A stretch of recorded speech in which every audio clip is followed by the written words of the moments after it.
Number 8، ناحق لوگوں کو کوڑے مارنا۔ ناحق لوگوں کو کوڑے مارنا یہ ایک 8ویں علامت ہے۔ رسول اللہ صلی اللہ علیہ وسلم نے بیان فرمایا، یخرج رجال من هذه الامتی، اس امت میں چند لوگ بعد میں آئیں گے، فی آخر الزمانی معہم سیات، آخری زمانے میں چند لوگ ظاہر ہوں گے، ان کے پاس کوڑے ہوں گے، کانہا اذناب البقر، اس طرح جس طرح کی گائیں کی بیل کی دم ہوتی ہے، یغدون فی سخط اللہ، وہ صبح کریں گے اللہ کی ناراضگی میں، ویروحون فی غضبہ، شام کریں گے اللہ کے غصے میں۔ مسند احمد کی روایت ہے، یعنی آپ صلی اللہ علیہ وسلم نے فرمایا، ایک وقت آئے گا میرے قوم پر، میری امت پر، کہ ان میں چند لوگ ظاہر ہوں گے اور جن کے پاس اس طرح کوڑے ہوں گے جس طرح کے گائیں اور بیل کی دم ہوتی ہے، اور وہ لوگوں کو صبح بھی ماریں گے، شام کو بھی ماریں گے، اللہ کی ناراضگی اور غصے کو اپنے اوپر حلال کر دیں گے۔ یعنی ایسے لوگ آئیں گے جو ناحق لوگوں پہ ظلم کریں گے۔ آج کے دور میں اس کی مثال تقریب الی الفہم کے لیے میں عرض کروں، بہت سے لوگوں کے پاس کوڑے ہیں، ہمارے ان پولیس والوں کے پاس بھی کوڑے ہیں، ناحق لوگوں کو مار رہے ہیں، قاتل کو چھوڑ دیا جاتا ہے، مظلوم کو گرفتار کر دیا جاتا ہے، چور کے لیے معافی ہو جاتی ہے، جس کا مال لوٹتا ہے وہ سلاخوں کے پیچھے دھکیل دیا جاتا ہے، مالدار کے لیے کوئی قانون نہیں ہوتا، صرف غریب آدمی قانون کے ہتھ کنڈے میں آتا ہے، دولت مند جیل میں جا کر بھی عیاشی کی زندگی گزارتا ہے، غریب بے قصور ہو کر بھی عرصہ دراز تک زندگی کی جوانی ختم ہو جاتی ہے، بالوں کی سیاہی سفیدی میں تبدیل ہو جاتی ہے، ان کے بیوی بچے راستہ تکتے تکتے کہ کب یہ جیل کی سلاخوں سے آئیں گے، گناہ کوئی نہیں ہوتا، 30 سال سے وہ جیلوں میں ہوتے ہیں۔ تو آپ نے پہلے پیشن گوئی تھی ایسے ظالم لوگ آئیں گے جن کے ہاتھوں میں اس طرح کے کوڑے ہوں گے اور وہ لوگوں کو بے دردی کے ساتھ ماریں گے،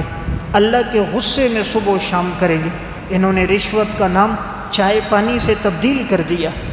کسی چیز کے نام بدلنے سے وہ حلال نہیں ہوتی، جیسے آج ہم نے جھوٹ کا نام بہانہ رکھا، آج کسی کو جھوٹ بولنا ہوتا ہے وہ لفظ بہانہ کہہ دیتا ہے، تو بہانے کے ساتھ جھوٹ حلال نہیں،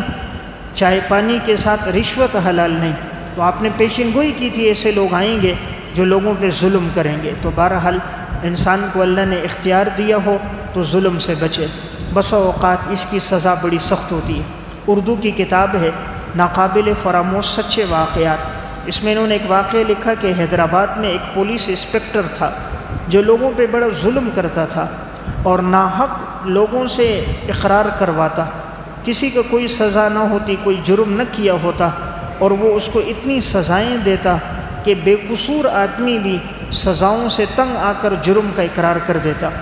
اور وہ لوگوں میں مشہور تھا کہ بھئی یہ ہر ایک سے اقرار کرواتا ہے۔ ایسا ظالم تھا کہ وہ آنے والے لوگوں کے پاخانے کے راستے میں مرچیں ڈالتا تھا، اور معاذ اللہ کوئی ڈنڈا عصا لے کر پاخانے کے راستے میں داخل کرتا، زخموں کو کاٹ کر نمک چھڑک دیتا۔ ظلم انتہا پر تھا، لیکن اللہ کی پکڑ پھر بڑی سخت ہوتی ہے۔ ان بطش ربک لشدید، تیرے رب کی گرفت بڑی سخت ہے۔ واملی لہم ان کیدی متین، ہم ڈھیل دیتے ہیں لیکن جب ہم پکڑتے ہیں تو کوئی چھوڑا نہیں سکتا۔ اللہ نے پھر سزا یہ دی، اس کو بھی اسی پاخانے کے راستے میں بیماری لگ گئی، ایسی سخت بیماری تھی، ہر وقت اس سے خون بہتا تھا، پیپ بہتی تھی، یہ کسی جگہ کھڑا نہیں ہو سکتا تھا، اپنے پاخانے کو روک نہیں سکتا تھا، ایک دم آتا کپڑوں میں بہہ جاتا، پیشاب کو کنٹرول نہیں کر سکتا تھا۔ اب اس کے جسم کا حصہ زمین کے ساتھ جیسے ٹچ ہوتا، اس کی چیخیں نکل جاتی تھی،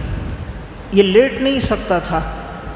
بیٹھ نہیں سکتا تھا۔ اب اس کو لیٹنا ہوتا، اس نے اپنے دونوں ہاتھوں کو رسیوں سے باندھا ہوا تھا چھت کے ساتھ، بس یوں باندھے باندھے یہ تھوڑی دیر سوتا تھا۔ اس کے علاوہ زمین پہ بیٹھنا، زمین پہ لیٹنا اس سے محروم ہو گیا۔ ہر وقت کپڑے خون کی سرخی میں ہوتے، اس جگہ اتنی جلن ہوتی تھی، اس کو چلاتا تھا، اس طرح چیخیں مارتا تھا کہ کوئی اس کے قریب بیٹھ نہیں سکتا۔ ہر قسم کا علاج کروایا، امریکہ تک علاج کے لیے چلا گیا، کوئی افاقہ نہ ہوا۔ لوگ اس سے کہتے آخر بیماری کیا ہے؟ اس نے کہا میں نے لوگوں پہ یوں ظلم کیا تھا، اللہ نے مجھے بھی وہی سزا دی ہے۔